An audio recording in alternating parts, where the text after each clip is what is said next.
Afternoon guys, today tuturo ko sa inyo kung paano magbaklas ng cylinder head. So tatanggalin natin cylinder head from the engine block. So ang pagluluwag ng cylinder head bolts, hindi yan basta-basta. Okay, so may sequence yan. May sequence sa pagluluwag niyan kasi iniiwasan natin dyan is yung ma-warp or mabengkong yung cylinder head. So yun yung ituturo ko sa inyo ngayon kung paano luluwagan yung tamang sequence ng pagluluwag ng cylinder head bolts.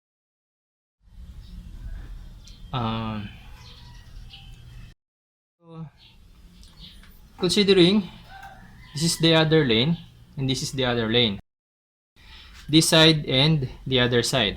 Okay. Sa pagluluwag ng head bolts, hindi natin kailangan kabisaduhin ang sequence. Ang numbering rather.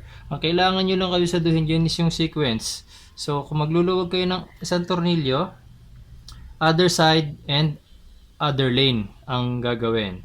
Okay, so for example, pag sinabing other side and other lane, pag niluwagan natin ang head bolt na to, ang other side dito, so ito dito, pero hindi yung same lane, kundi yung other lane. Okay, other side, other lane.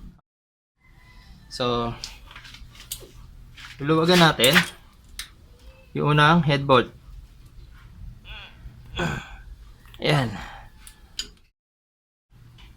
And then other side dito naman, left side, and then yung other lane nya, eto.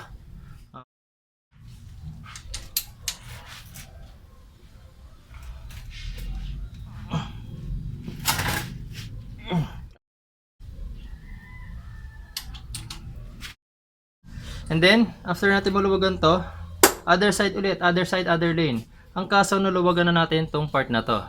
So, ang other side nya, eto naman.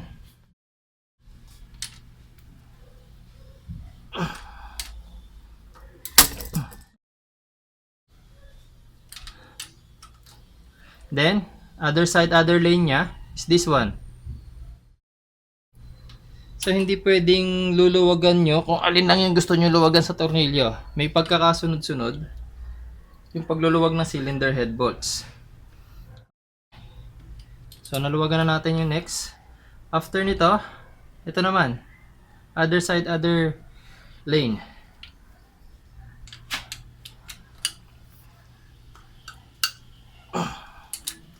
Okay. Next, after nito, ito. Okay.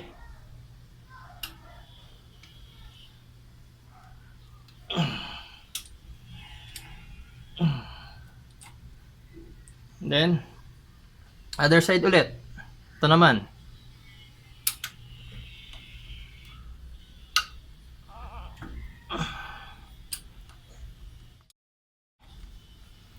Next, other side, other lane.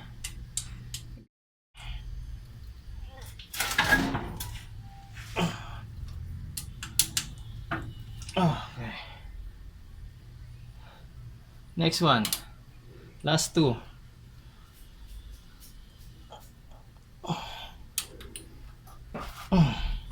Then yung last one.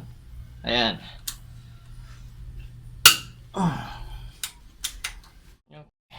So pag naluwagan nyo na yung mga nut gamit yung power handle and then 14mm socket, pwede nyo nang gamitin yung ratchet.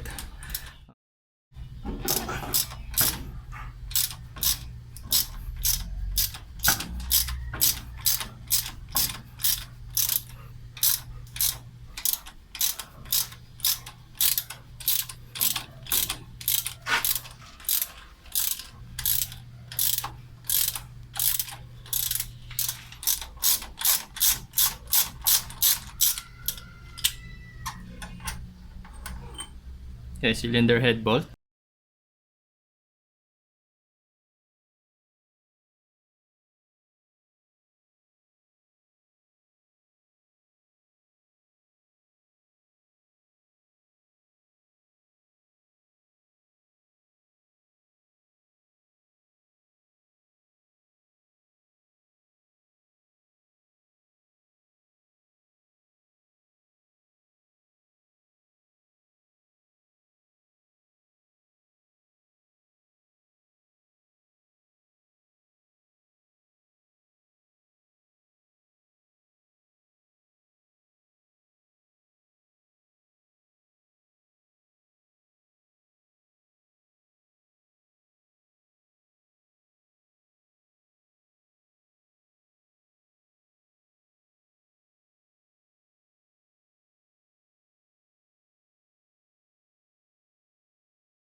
So natanggal na natin lahat ng cylinder head bolts.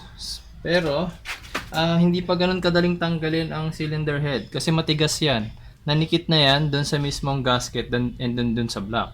So gagamit tayo ng prying object. So gagamit tayo, para matanggal yung cylinder head, gagamit tayo ng screwdriver.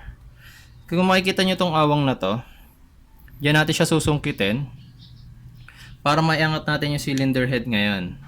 Okay? So slightly pupukpukin din natin itong screwdriver para pumasok siya doon sa pagitan ng block at ng cylinder head. Okay?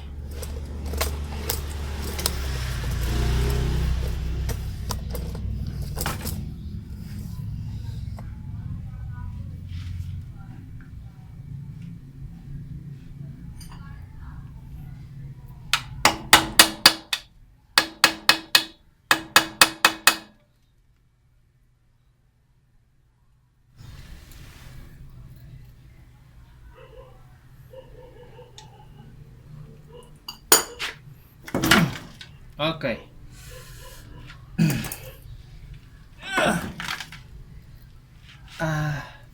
Ayan. So, nabaklas na natin yung cylinder head. Okay. So, yun yung procedure ng pagbabaklas ng cylinder head. Kailangan lang maluwagan nyo sa tamang sequence yung cylinder head bolts. And then, gamit lang kayo ng prying object, screwdriver, and then hammer, para masungkit nyo. And then, babaklasin nyo na yung cylinder head. So, yun lang. Yung may tuturo ko ngayon sa paraan ng pagbabaklas ng cylinder head. Maraming salamat.